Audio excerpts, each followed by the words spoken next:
नमस्कार। ज्योतिष विशेष में आप सभी का स्वागत है। ज्योतिष विशेष वो कार्यक्रम जिसमें हम ज्योतिष के बारे में जाने अनजाने, छुए अनछुए उन पहलुओं के बारे में चर्चा करते हैं जिनकी चर्चा अक्सर आपको किसी भी टीवी चैनल पर देखने को नहीं मिलती। इन दिनों हम बात कर रहे हैं विशिष्ट ग्रहों से जुड़ी हुई कुछ भ्रांतियों और मान्यताओं के बारे में। पिछले सप्ताह हमने बात की थी शनि ग्रह के बारे में। आज बारी है राहु केतु की। जी हां, राहु केतु जिनका नाम लेकर ज्योतिषी अक्सर लोगों को डरा देते हैं।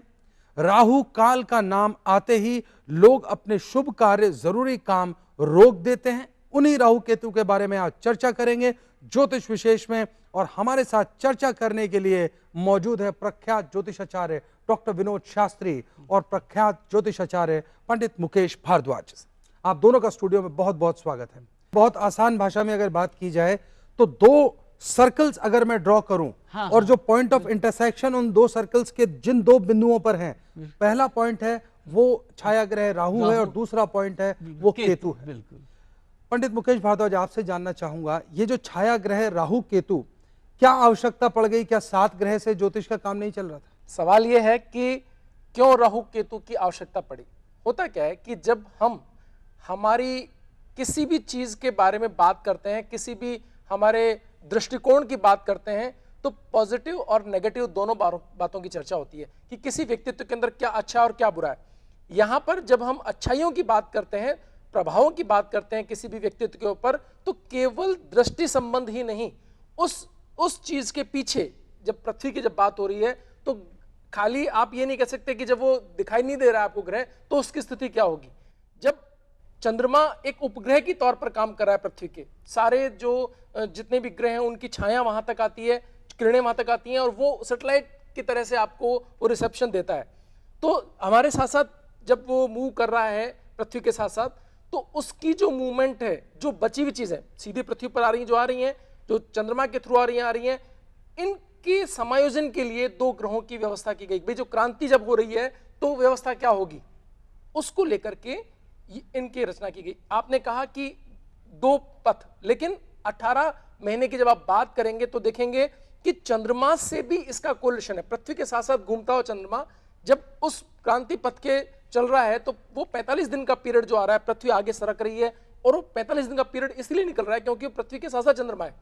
मुकेश जी, ये सब तो ठीक है। डॉक्टर मुकेश भारद्वाज, विनोद शास्त्री जी का कहना है कि राहु और केतु दिल और दिमाग, दिमाग और दिल क्रमशः इसी क्रम में इन दोनों का प्रतिनिधित्व करते हैं।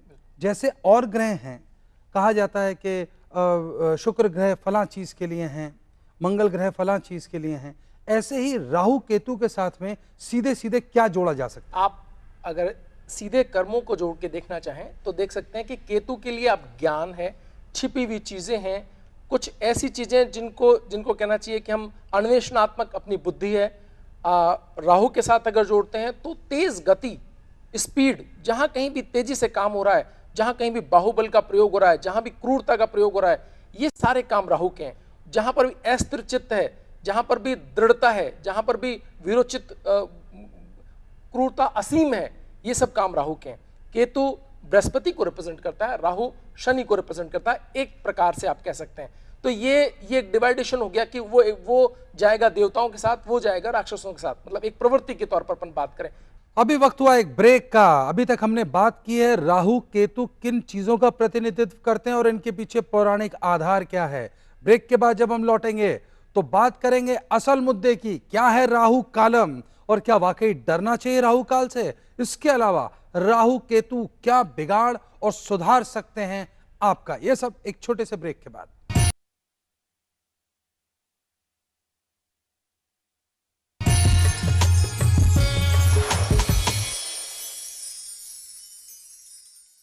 ब्रेक के बाद आप सभी का स्वागत है। ज्योतिष विशेष में आज हम चर्चा कर रहे हैं छाया ग्रह राहु और केतु के बारे में।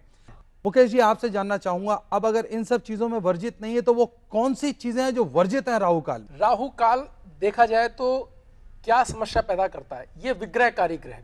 तो जब कभी भी किन्हीं लोगों के बीच में राहु की उपस्थिति आती है, राहु काल की उपस्थिति आती है, अगर अपन राहु काल की बात कर रहे हैं या राहु ग्रह की बात कर रहे हैं, तो जहां कहीं भी राहु का समय है, राहु की उपस्थिति है, जिन कुंडलियों में राहु प्रोमिनेंट है, आप उन कुंडलियों के अंदर देखेंगे, सबसे पहला दिखाई देगा कि व्यक्ति थोड़ा सा आक्रामक होगा। वो बात बात पे अपनी बात के प्रति दृढ़ रहना चाहेगा, दूसरों के ओवरलैप करना चाहेगा, ऐसी स्थितियां उत्पन्न करेगा वो व्यक्ति जिसके अंदर दूसरों की स्पेस थोड़ी कम हो, अपनी स्पेस को ज्यादा अच्छे तरीके से कहना चाहेगा। ये एक राहु का विशेष गुण है। गति चाहेगा, तेजी से काम करना चाहेगा। अच्छा, स्पेस नहीं देंगे तो वैवाहिक जीवन कहीं ना कहीं प्रॉब्लम में आएगा। जहां कहीं भी राहु की उपस्थिति सप्तम हाउस में, आप निश्चित रूप से मान लीजिए कि उस व्यक्ति का वैवाहिक जीवन बहुत बढ़िया नहीं दिखाई देगा आपको। अगर दसम स्थान के अंदर है तो कार्य बहुत बढ़िया नहीं दिखाई देंगे। 11वें स्थान में तो आय में कहीं ना कहीं फ्लक्चुएशन आता नजर आएगा, क्योंकि वो व्यक्ति गति चाहता है और गति सपोर्टेड ग्रह बृहस्पति और अगर शुक्र वगैरह उसको अगर सपोर्ट नहीं कर रहे हैं बहुत बढ़िया तरीके से, तो गति नहीं मिल पाएगी। और जब गति नहीं मिल पाएगी तो कहीं ना कहीं फ्रस्ट्रेशन आएगा और इस कारण से व्यक्ति असंतुष्ट या पिछड़ा हुआ नजर आएगा। आपने जैसे कभी कभी कुछ शुभ ग्रह नकारात्मक फल दे सकते हैं, ऐसे ही राहु केतु बावजूद ज्योतिषियों के इस प्रचार के कि ये नकारात्मक ग्रह हैं, ये व्यक्ति को चरमोत्कर्ष पर भी ले जा सकते हैं।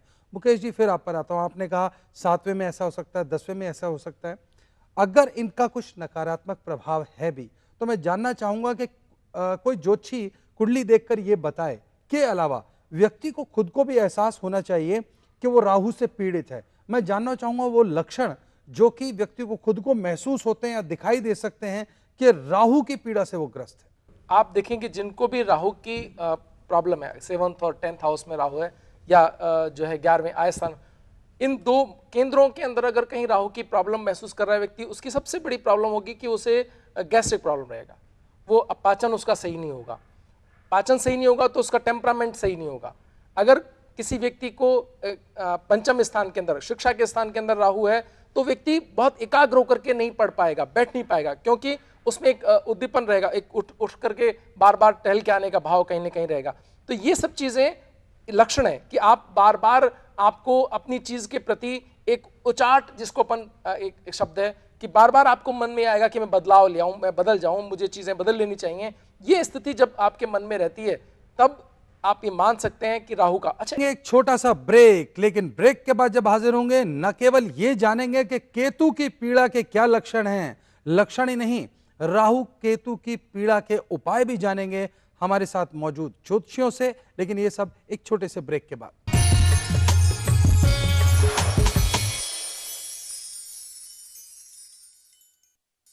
ब्रेक के बाद आप सभी का स्वागत है ज्योतिष विशेष में। आज ज्योतिष विशेष में हम चर्चा कर रहे हैं राहु और केतु के बारे में।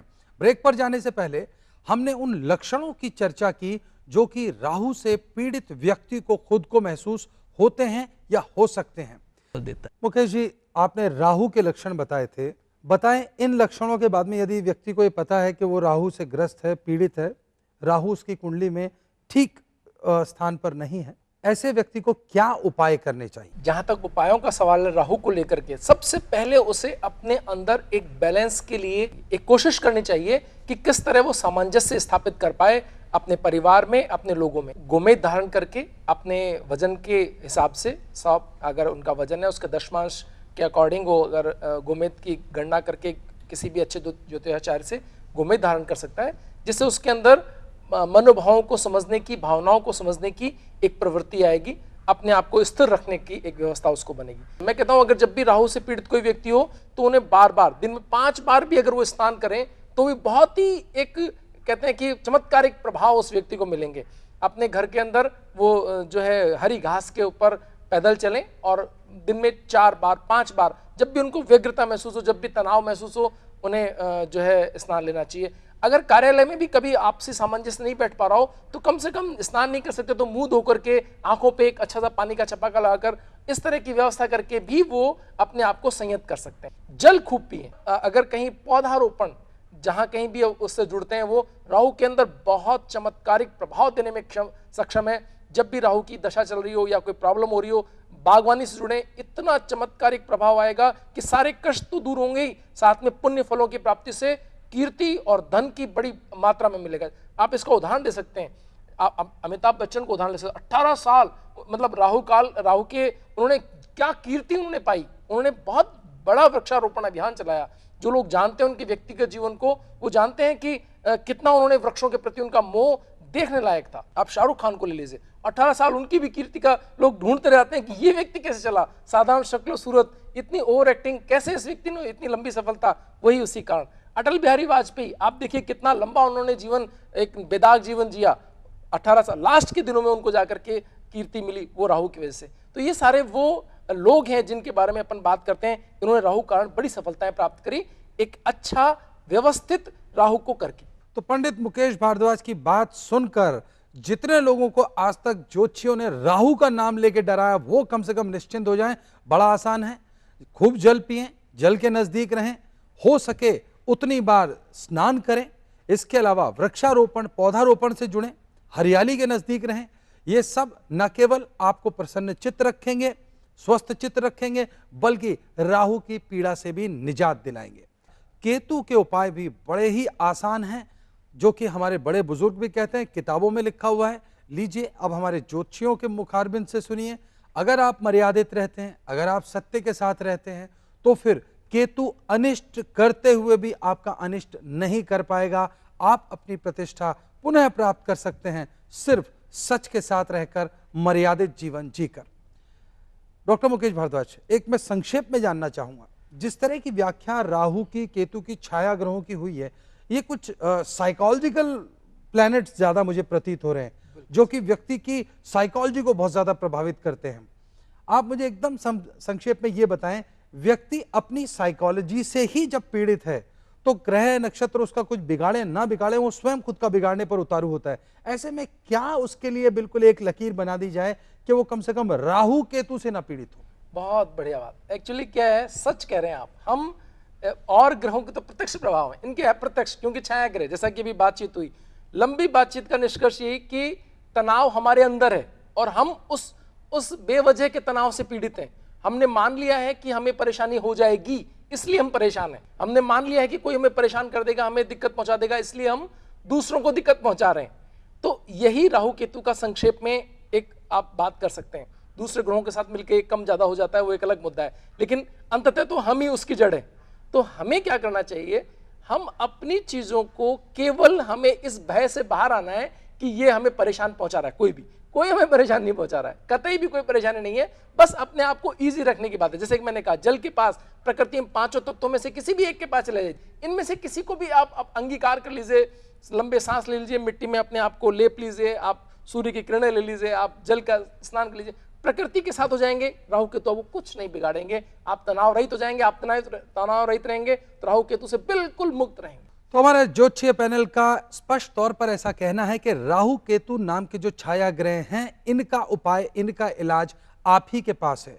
आज के पूरे डिस्कशन में एक जगह गोमेद रत्न की बात आई, इसके अलावा जो प्रमुख रूप से बात आई है वो है प्रकृति के नजदीक रहें, प्रकृति के साथ रहें, प्रकृति के साथ सामंजस्य बिठा के यदि आप रहें तो कम से कम राहु केतु नाम के दो छाया ग्रह आपका कुछ नहीं बिगाड़ सकते। आप भ्रांतियों से दूर रहेंगे, अपने व्यक्तित्व को ज्यादा ठीक से समझ पाएंगे और विकास, आपके व्यक्तिगत विकास, आपके परिवार के विकास के लिए ज्यादा योगदान दे पाएंगे।